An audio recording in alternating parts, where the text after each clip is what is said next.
What is the use of information technology in our daily life? Information technology is the technology that uses computing with high speed communication links to spread information from one place to another.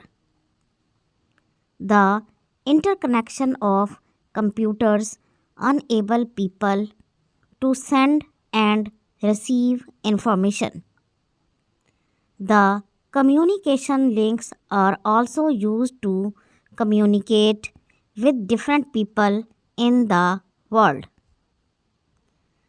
The world has become a global village due to information technology. It has become possible due to fast communication links. Information can be transferred from one place to another place easily and quickly. Information plays an important role in every field of life. It can be used for solving different problems.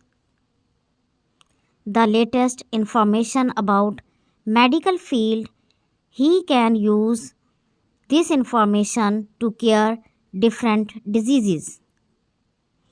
Information technology has enabled different types of institution and organization to be a part of digital convergence. If you like this video, please hit the like button and subscribe my channel for more videos. Thank you.